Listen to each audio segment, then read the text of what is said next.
나는 뭐가 그렇게 싫었을까? 스스로에게 이런 질문을 한다는 건 위험한 순간이기도 하다. 지금까지 확신을 가지고 해왔던 당연한 일들에 대해서 의문이 생기게 되기 때문이다. 지금껏 열심히 잘해왔다고 생각한 일에 의문이 생기면 두렵고 불안해진다. 이제 외부로만 향해 있던 시선을 내부로 돌려 자신의 마음으로 들어가는 여정을 시작하게 된다.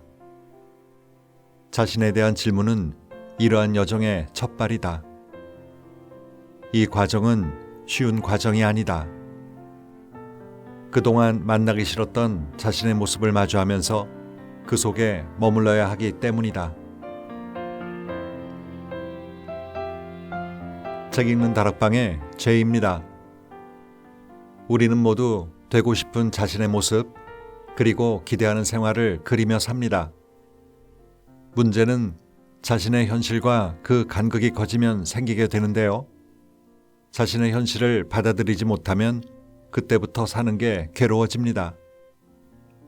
자신을 있는 그대로 받아들이기 어려운 이유는 자기의 실체보다 더 큰 자기의 모습을 만들고 그 모습으로 살고 싶어하는 욕구가 강해서일 겁니다. 오늘 소개해드릴 책은 댄스토리에서 펴낸 있는 그대로의 나로 잘 살고 싶다면인데요. 가짜 감정, 부부 같이 사는 게 기적입니다라는 책으로 우리에게 친숙한 김용태 교수의 신간입니다. 우리 주변에는 학벌 때문에, 열등감 때문에, 가난 때문에 바꿀 수 없는 현실로 자기 수용을 하지 못해 힘들어하는 사람들이 의외로 많습니다.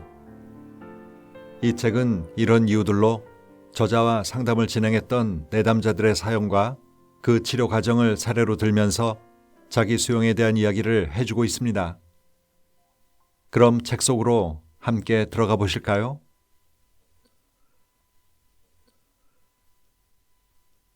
인생의 세 갈래 길. 누구나 한 번쯤은 어디로 가야 할지 몰라 방황한 경험이 있을 것이다. 앞만 보고 최선을 다해 열심히 달려왔는데도 어느 순간 길을 잃어버리는 경우가 생긴다. 내비게이션도 없고 길을 알려주는 사람도 없다. 그럴 때는 어떻게 해야 할까? 결론부터 말하면 길을 잃지 않도록 수시로 점검하면서 살아야 한다.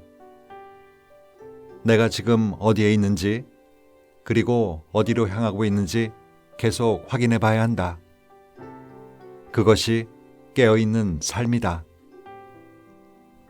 우리는 과거나 미래가 아닌 지금 주어진 현재를 살아간다.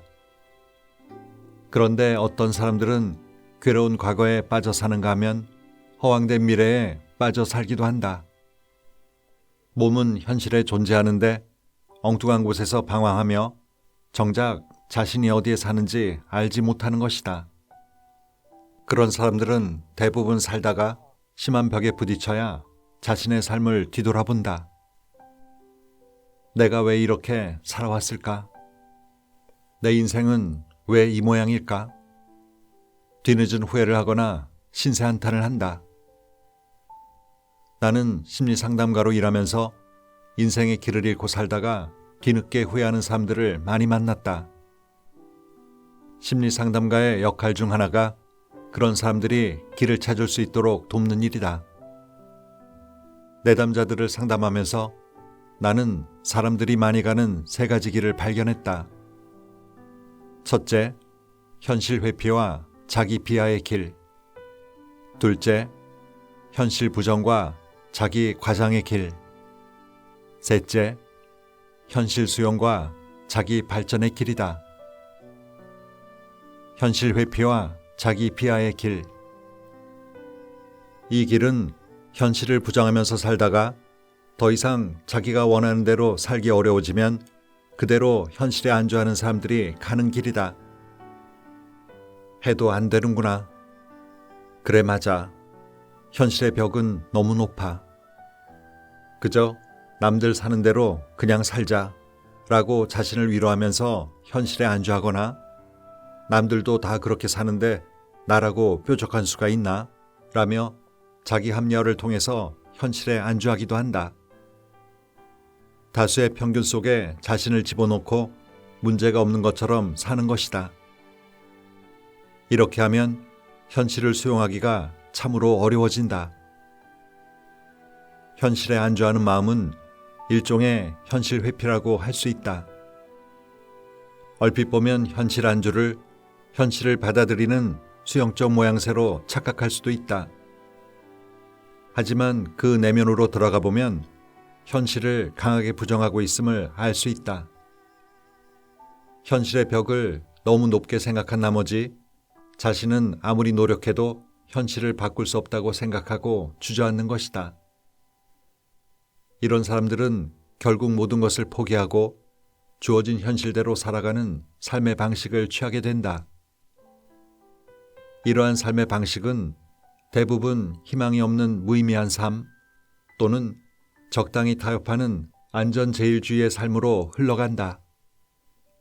그렇다 보니 매사에 불안하고 소극적일 수밖에 없다. 부정적이고 회피적인 마음 때문에 무산일주의에 빠지기도 쉽다. 소극적인 삶은 미래지향적이면서도 도전하고 성취하는 인간의 본성과 배치된다. 인간은 자신의 현실에 만족하지 못하는 본성을 가지고 있다. 현실을 회피하는 사람은 이러한 인간의 본성과 어긋나는 삶을 살기 때문에 늘 마음속에 생기는 좌절을 피할 수 없다. 현실 부정과 자기 과장의 길. 현실에 안주하는 경우는 그나마 좀 나은 편이다. 현실을 부정하는 경우는 자신이 원하는 대로 살기 위해서 자신을 과대포장하면서 살아가는 사람들이 가는 길이다. 현실을 부정하면서까지 자신이 원하는 것을 가지려고 하다가 이루어지지 않으면 공황장애에 빠지거나 깊은 우울에 빠지는 사람들이 있다.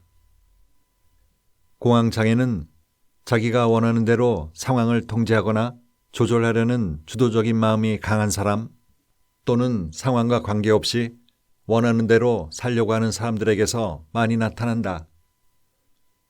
현실 속에 자기 자신을 받아들이지 못할 때 쌓이고 쌓인 답답함과 울분이 넘쳐 나타나는 몸살 같은 반응이다. 우울증은 자신의 현실을 인정하면서도 자신이 원하는 것을 현실에 맞추어서 바꾸려는 마음이 없는 사람들에게 나타난다. 우울증을 가지고 있는 사람들은 현실을 인정하기 때문에 슬프지만 자신이 원하는 것을 포기하는 마음이 없기 때문에 스스로를 현실 부적응자처럼 여기며 비난하면서 산다. 이들은 어떤 일에서 좌절을 겪게 될 때 겉으로 보기에는 자신이 원하는 것을 포기한 것처럼 보이지만 내면 깊은 곳에서는 원하는 것을 더욱 꽉 움켜쥐고 있다. 현실과 내면의 욕구 사이에서 생긴 갈등과 괴리가 결국 우울증을 만들어낸다. 많은 사람들이 자신의 현실을 왜곡하며 없는 것을 있는 것처럼 착각하며 살아간다. 그리고 자신이 작게 가지고 있는 것을 크게 부풀려서 생각한다. 대표적인 경우가 완벽주의다. 인간은 그 자체로 불완전한 존재이고 실수할 수 있는 부족한 존재다. 그런데 많은 사람들이 이러한 자신을 받아들이지 않고 자신이 처한 현실을 부정하면서 자신의 능력을 크게 부풀리고 싶어 한다. 자신을 부풀리는 이유는 다른 사람에게 좋게 보이거나 그들보다 우위에 서고 싶은 욕구 때문이다. 이것은 경쟁사회가 만들어내는 일종의 부작용이다. 이런 사람들은 다른 사람과의 갈등을 통해서 우위를 점하려고 하기 때문에 늘 전쟁을 치르듯 피곤하고 고단한 삶을 살게 된다. 게다가 상대방을 이기는데 초점을 두다 보니 자신이 원하는 것을 이루며 살아갈 틈이 없다. 자연히 인생을 낭비하게 된다.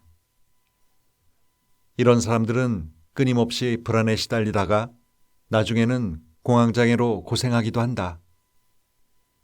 한마디로 자기 자신을 자신과 타인으로부터 철저히 고립시키면서 힘든 삶을 살아간다.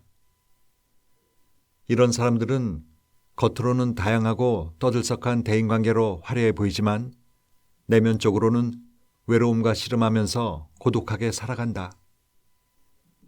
이렇게 자신의 내면을 소외하면서 외적 조건이나 사회적 상황에 초점을 맞춰 성공적인 사회생활을 하는 듯 보이는 사람들이 있다. 이들은 많은 사람들의 부러움을 받지만 속으로는 열등감에 시달리면서 자신을 누가 좋아해 줄까 의심하면서 살아간다. 이러한 내면에 소외된 자신은 언젠가는 사회적으로 불의를 일으키는 사건을 만들게 된다. 사회적 지위나 위치에 맞지 않는 행동을 하거나 지나치게 자신의 뜻대로 하려다가 자신과 많은 사람들을 힘들게 하기도 한다. 불행한 일이다. 현실 수용과 자기 발전의 길. 현실 수용은 현실을 인정하고 모험에 도전하면서 자기 발전의 기회로 삼으며 살아가는 길이다. 현실 수용을 통한 자기 발전은 현실을 기반으로 미래를 개척하는 삶이다. 인간은 현실적이면서 동시에 이상적이다. 그래서 현실만 갖고 살 수 없고 이상만으로도 살 수 없다. 현실만 있으면 현실 안주로 인한 회피적 삶이 되고 이상만 있으면 현실 부정으로 인한 과장된 삶을 살게 된다. 그렇기 때문에 인간은 자신이 처한 현실에서 자신이 도전할 수 있는 미래의 발판을 확인할 필요가 있다. 자신의 것을 소중히 여길 수 있는 사람만이 미래의 아름다움을 만들어갈 수 있다. 현실 수용은 이렇게 자신이 처한 현실을 받아들임으로써 자기를 발전시켜 나갈 수 있는 계기를 만들어가게 해준다. 지금이 있어야 미래가 있는 것처럼 지금의 순간순간들을 소중하게 모으면 미래에 많은 것들이 생긴다. 여기서 확실히 해둘 것이 있다. 현실을 수용하라고 하면 현실에 안주하려는 마음을 가질 수가 있다. 현실을 있는 그대로 보라고 하는 메시지는 현실의 흐름 속에 안주하라는 말로 들릴 수도 있다. 이렇게 되면 현실 수용은 현실만 바라보는 현실주의자의 삶을 만들게 된다. 현실 이외에는 대안이 없다고 생각하게 돼 현실 안주의 삶이 된다. 그러나 현실 수용과 현실 안주는 엄연히 다르다. 현실을 수용하면서 이를 발판으로 삼아 미래로 나아가는 삶과 현실의 벽에 부딪혀서 아무것도 할 수 없다고 생각하는 자기 패배적 삶은 근본적으로 질적으로 차이가 있다. 의견을 적절하게 말하며 살 수 있다. 오빠, 우리 오늘 뭐 할까? 난 다 좋아. 영화 볼까? 아니면 연극 보러 갈까? 둘 다 괜찮아. 아, 배고파. 우선 밥부터 먹고 생각해보자. 오빠 뭐 먹고 싶어? 아무거나. 그래도 뭘 말해야 알지. 중식, 한식, 양식 대충 이런 거라도 말해봐. 난 다 좋으니까 네가 알아서 정해. 짜증나. 오빤 늘 이런 식이야. 혹시 마음이 식은 거 아니야? 나를 사랑하긴 하는 거야? 무슨 소리야. 난 괜찮아서 괜찮다고 한 것뿐이야. 승현 씨는 자신의 의견을 제대로 말하지 않는 버릇이 있다. 그 문제 때문에 승현 씨를 떠난 여자친구도 있다. 회사에서도 마찬가지다. 상사가 시키는 일은 성실하게 잘하는데 자신이 프로젝트를 맡아서 하게 되면 결정을 제때 하지 못해 질책을 당하는 경우가 많았다. 왜 이런 결정 장애가 있는지 스스로도 알 수가 없었다. 승현 씨와의 상담은 생각보다 어려웠다. 무의식 중에 스스로를 여러 겹 싸매고 있었기 때문에 그것을 열기까지 시간이 걸렸다. 여러 차례 상담을 통해 승현 씨에게 왜 결정장애가 생겼는지 그 원인을 찾을 수 있었다. 초등학교 4학년 때의 일이었다. 승현 씨네 가족은 휴가를 떠날 준비를 하고 있었다.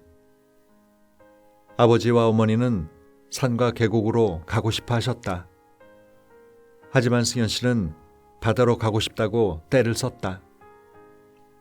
결국 승현 씨의 고집대로 바다로 향했다.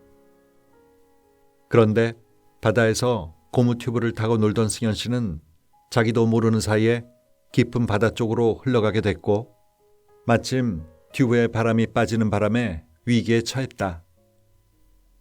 뒤늦게 그것을 안 아버지가 뛰어들어 승현 씨는 가까스로 목숨을 구했지만 아버지는 결국 심장마비로 돌아가시고 말았다. 승현 씨는 오랫동안 아버지가 자신 때문에 돌아가셨다는 생각으로 괴로워했다. 그리고 언제부터인가 그 고통스러운 기억을 깊은 곳에 묻어둔 채 외면하기 시작했다. 그런데 그 이후부터 승현 씨는 뭔가 결정을 해야 할 때면 머릿속이 하얗게 되면서 아무런 생각이 나지 않았다. 무의식 중에 결정을 거부하는 것이다. 반드시 결정을 해야 할 순간이 오면 기권을 하면서 아예 그 자리를 피해버렸다. 자신이 선택한 것이 잘못됐을 때 치러야 했던 대가가 너무도 혹독했기에 일종의 방어막을 치는 것이었다. 승현 씨의 결정장애는 실수하지 않으려는 애절한 몸부림이었다. 나와 상담하면서 승현 씨는 아버지의 죽음 앞에서 무기력했던 자신을 받아들이고 용서하는 과정을 밟았다. 그 과정 중에 기진할 정도로 울기도 했고 소리를 지르기도 했다. 그렇게 자신의 억눌린 감정을 발산하고 나서 자신의 내면에서 두려움과 자책감에 빠져 웅크린 채 떨고 있는 어린 자신을 안아주고 위로하는 시간을 가졌다. 그리고 아버지가 돌아가신 것은 자신의 잘못이 아니라고 스스로에게 말해주었다. 바다가 아닌 산과 계곡에 갔었더라면, 그때 승현 씨가 그렇게 하자고 했더라면 좋았을 테지만 우리는 미래를 알 수 없어 잘못된 선택을 할 수도 있다. 그것을 인정하는 것이 자신을 수용하는 것이다. 자신의 의견을 표현하지 못하는 사람들. 우리 주변에는 자신의 의사를 명확하게 표현하지 못하는 사람들이 적지 않다. 애매한 회색지대에 남고 싶어하는 사람들이다. 좋은지 싫은지 분명히 말해보세요 라고 하면 글쎄요, 꼭 싫은 건 아니지만 이라면서 말끝을 흐린다. 그 원인은 여러 가지가 있을 수 있다. 첫째는 자신감이 부족해서다. 자신감의 결여는 자기 자신의 생각이나 느낌에 대한 확신 부족에서 비롯된다. 예를 들면 사람들은 다른 사람이 자신에 대해서 부당한 대우를 하면 화를 내는 정서적 반응을 하게 된다. 하지만 자신감이 결여된 사람은 그런 상황에서도 화가 나는 감정을 신뢰하지 못하고 의심하게 된다. 다른 사람들은 괜찮은데 나만 화가 나나? 화가 나면 뭔가 잘못된 거 아니야? 라는 식의 생각을 하게 된다. 그래서 화난 감정을 표현할 때도 꼭 화가 났다기보다는 기분이 좀 그렇다는 거죠. 라고 흐리멍텅하게 표현한다. 그러니 상대방은 화가 났다는 건지 아니라는 건지 헷갈린다. 둘째는 착한 사람 증후군 때문이다. 이것은 나를 억압하고 희생해 가면서까지 다른 사람에게 착한 사람으로 보이고 싶어하는 잘못된 욕구다. 세 번째는 사회적으로 길들여진 인식의 습관이다. 모난 돌이 정 맞는다는 속담처럼 괜히 나섰다가 불이익을 받을까봐 남의 눈치를 살피며 주춤하는 것이다. 우리나라는 여러 번 힘들고 어려운 시기를 경험했다. 밖으로는 강대국의 눈치를 보면서 살았고 안에서는 힘없는 양민이 권력자에게 불이익을 당하거나 심지어는 죽임을 당하기도 했다. 이런 분위기 때문에 우리는 자신의 생각을 분명하고 확실하게 표현하지 못하는 사회적 습관을 갖게 됐다. 이 세 가지 원인 밑에 공통적으로 깔려있는 감정은 불안과 두려움이다. 의견을 말한 뒤에 감당해야 할 대가가 두려운 것이다. 예를 들어 어떤 의견에 대해 반대를 하게 되면 상대방의 적수가 되거나 왕따를 당할 위험을 감수해야 한다. 혹은 그 결과에 대한 책임을 져야 할 수도 있다. 많은 사람들이 그런 위험을 부담하기도 대가를 치르기도 싫어한다. 자기를 수용하게 되면 자신이 선택한 결과에 대한 대가를 받아들이기가 상대적으로 수월해진다. 설령 실수로 잘못된 판단을 했다고 해도 그런 결정을 한 부족한 자신을 인정하고 받아들일 수 있기 때문이다. 결과를 받아들일 힘이 있으면 그만큼 두려움은 사라지고 자신이 옳다고 믿는 바를 표현할 용기가 생긴다. 다른 사람들과의 관계에서는 고려와 배려를 통해서 자신을 적절하게 표현할 수 있는 유연성을 갖게 된다. 이러한 유연성은 자신의 의견을 상황과 관계없이 무조건 말하는 무모함이 아닌 상황에 맞는 표현을 하는 사람으로 만들어준다. 자기 수용을 하면 자신이 모든 것을 책임지려는 과대한 자기에서 벗어나 자신의 것만을 책임지는 사람으로 변모한다. 결정장애를 가지고 있는 승현 씨는 자신이 결정을 하면 모든 것을 책임져야 한다는 마음 때문에 결정을 미루거나 제대로 결정을 하지 못했다. 그러나 자기 수용이 되면 자신이 할 수 있는 만큼만 표현을 하면 된다. 결정장애인 사람들의 마음속에는 과대한 자기가 들어있다. 자신이 처한 현실에 기반한 자기가 아니라 자신이 원하는 만큼 살려고 하는 웅대한 자기를 마음속에 가지고 있다. 자기 수용은 이러한 과대하고 웅대한 자기를 버리고 자신이 할 수 있는 만큼 자신을 표현할 수 있도록 만들어준다. 할 수 있을 때와 할 수 있는 것을 구분하는 지혜를 갖게 된다.